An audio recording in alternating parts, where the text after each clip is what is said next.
देशाचे केंद्रीय गृहमंत्री अमित शहा यांना भेटण्यासाठी गेलेल्या महाराष्ट्र एकीकरण समितीच्या नेते मंडळी आणि कार्यकर्त्यांना कोल्हापूर पोलिसांनी अडवून स्थानबद्ध केल्याची घटना घडल्याचा आरोप समितीच्या पदाधिकाऱ्यांनी केला आहे। या घटनेमुळे सीमा विभागातील कार्यकर्त्यांमध्ये तीव्र नाराजी व्यक्त होत आहे। महाराष्ट्र कर्नाटक सीमा प्रश्नाबाबत आपली भूमिका आणि मागण्या केंद्रीय गृहमंत्र्यांपर्यंत पोहोचवण्यासाठी महाराष्ट्र एकीकरण समितीचे शिष्टमंडळ कोल्हापूर येथे गेले होते। गृहमंत्री अमित शहा हे महालक्ष्मी मंदिर परिसरातील विविध विकास कामांच्या उद्घाटनासाठी कोल्हापूर दौऱ्यावर आले होते। यावेळी समितीच्या नेत्यांनी गृहमंत्र्यांची भेट घेण्याचा प्रयत्न केला असता पोलीस प्रशासनाने त्यांना रोखल्याचा आरोप करण्यात आला आहे। तसेच काही नेते आणि कार्यकर्त्यांना ताब्यात घेऊन स्थानबद्ध करण्यात आल्याचेही समितीच्या पदाधिकाऱ्यांनी सांगितले।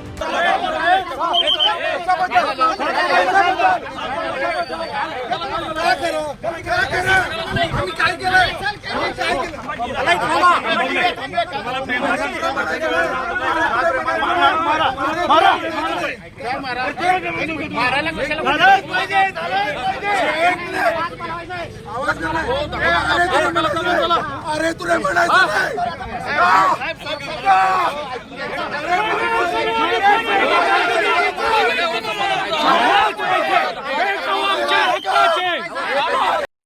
गेल्या 7 दशकाहून अधिक काळ सीमा विभागातील मराठी भाषिक नागरिक आपल्या न्याय हक्कासाठी संघर्ष करत आहेत। अशा परिस्थितीत सीमावासियांच्या भावना आणि मागण्या देशाच्या गृहमंत्रीपर्यंत पोहोचवण्याचा प्रयत्न होत असताना प्रशासनाने दडपशाहीचे धोरण अवलंबल्याचे आरोप समितीच्या नेत्यांनी केला। आज कोल्हापूर येथे भारताचे गृहमंत्री अमित शहा हे उपस्थित राहणार होते।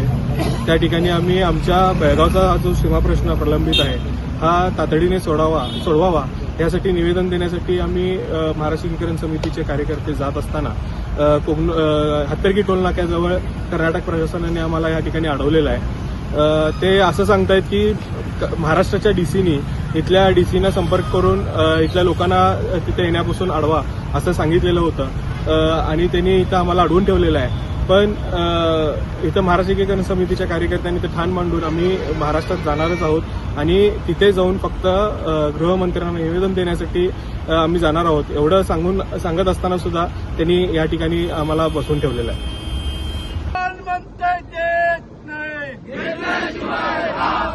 नहीं चलेगी, नहीं चलेगी, अरे नहीं चलेगी, नहीं चलेगी, नहीं चलेगी। ऑर्डर कुठं आहे? तुम्हाला सगळं ऑर्डर कुठं आहे? आता तुम्ही काय अडवला?